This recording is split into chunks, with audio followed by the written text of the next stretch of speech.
Turakomeje hamwe na Diva Awards uyu mwaka wa 2025 ikaba ari season ya gatatu ya Diva Awards aho bahemba ibyiciro bitandukanye yaba abakora mu misatsi, abakora inzara, bagahemba aba fashion designer, bagahemba nyine abo baba bambitse abastari runaka mujya mubona bategura ama design agiye atandukanye, bagahemba kandi abakobwa beza, bagahemba abahanzi. By'umwihariko rero kuri uyu munsi nkaba ngira ngo tugaruke ku cyitwa umuziki. Ibyiciro byose biri mu muziki ngira ngo mwamaze kubona yuko mu ijoro ryatambutse twaraye dukoze ku cyiciro cya upcoming artist cyangwa abahanzi bari kuzamuka Diva Award yatanze.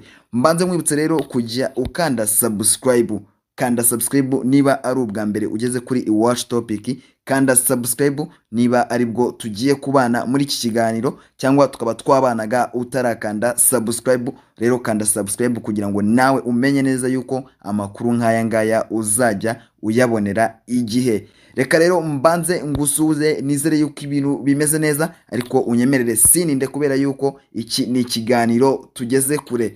Reka rero nkubwire bimwe mu byiciro dufite icyiciro cya best artist of the year, ari cya cyiciro turasangamo abagabo b'abahanzi bitwaye neza kuruta abandi. Muri uyu mwaka akaba agomba kuzavamo umuhanzi umwe uzegukana iki gihembo. Dufite kandi icyiciro cya best video director of the year. Iki kikaba ari cya cyiciro tugomba gukuramo umuntu wayoboye amashusho neza kurusha abandi muri uyu mwaka.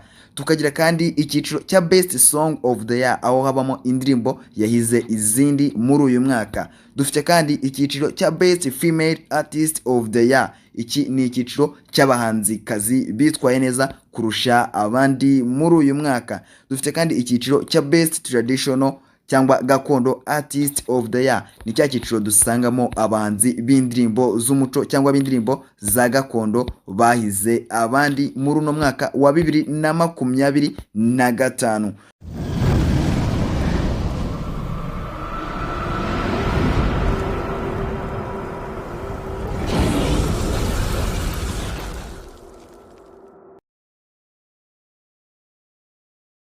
Ku kijyanye no gutanga award by'umwihariko hano mu gihugu cy'u Rwanda bikunze guteza impaka zitari nkeya, bikaba akarusho rero iyo bigeze mu muziki, ndetse umuziki nyarwanda by'umwihariko ko twavuze yuko ari mu Rwanda. Ibi ngibi rero reka turebe yuko ariko biraza kumera ku cyitwa Diva Awards season ya gatatu uyu mwaka wa 2025, aho hazatoranywa abantu mu byiciro bitandukanye muri uku kwa 10 tugiye kuzatangira vuba ahangaha. Reka nkubwire rero abahiswemo bazakurwamo umuhanzi umwe uzayiga abandi mu bahanzi bari kuzamuka. Nababaye nomine batanu, nawe uraza kwiyumviramo wumve uwo wahereza amanota yawe akaba ari we uba umuhanzi mwiza wazamutse cyangwa best new artist of the year. Reka turebe umuhanzi uri ku mwanya wa mbere cyangwa washyizwe ku mwanya wa mbere ni Yamano, hakaza run up Diezdora, France Mundu na Riyorodi.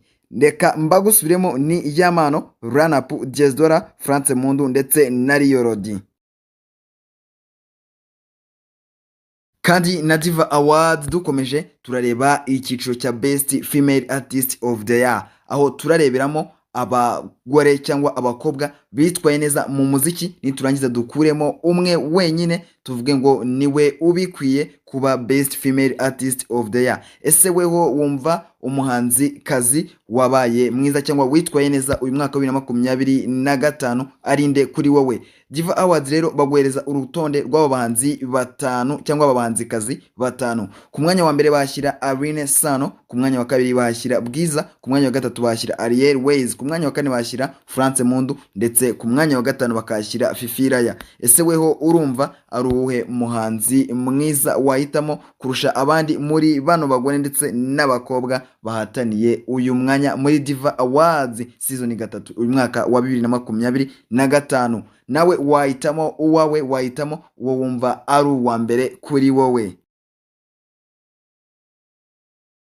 Bite kandi umwe mu myanya itezwe amaso na benshi, umwe mu myanya benshi bategereje ku bwinshi bavuga bati ese ninde uzawegukana hamwe na Diva Awards season ya gatatu uyu mwaka wa 2025? Dufite icyiciro cya best artist of the year, aho ari icyiciro kijyamo abahanzi bakoze neza kurusha abandi, hakazavamo umuhanzi umwe ugomba kwegukana iki gihembo. Hano rero dufite abahanzi b'abagabo, aho turaza kubonamo umuhanzi wa mbere ari Chris Easy, tukabona Kevin Kade ku mwanya wa gatatu, dufite The Ben ku mwanya wa kane, Element L ku mwanya wa gatanu, Yamano ku mwanya wa gatandatu, Bruce Melody, ndetse ku mwanya wa karindwi tukaba dufite Kivumbi King. Ese weho urumva ari uwe muhanzi uzegukana iki cyiciro? Ninde uzatwara iki gihembo? Bivuge ubinyujije muri comment section.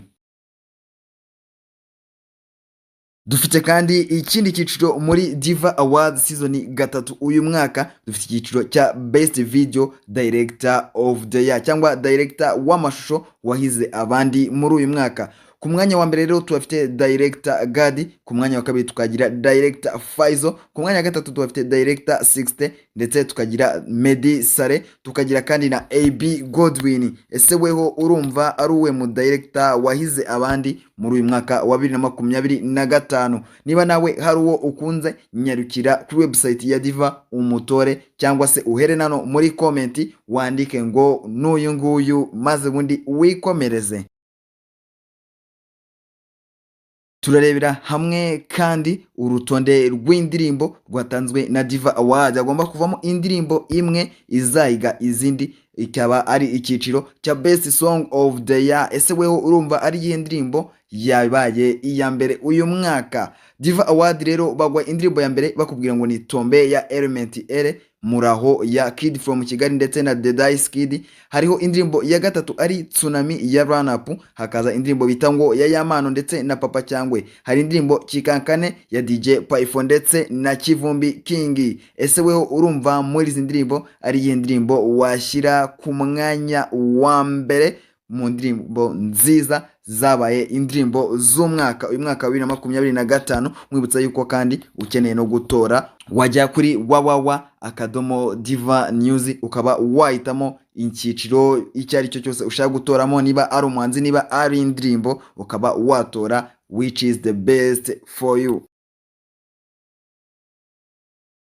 Dukomeje kandi na Diva Awards nominations, tugiye kurebera hamwe icyiciro cya Best Traditional cyangwa Gakondo Artist of the Year. Iki ngiki ni icyiciro tugiye kureberamo umuhanzi mwiza w'indirimbo za gakondo no mu gihugu cy'u Rwanda. Ku mwanya wa mbere rero hari Ivan Muziki, ku mwanya wa kabiri hari Ruti Joel, ku mwanya wa gatatu hari Lionel Senore, ku mwanya wa kane ni Victor Rukotana, ku mwanya wa gatanu ni Makanizi. Ese weho urumva ari bande bakwiriye iki gikombe?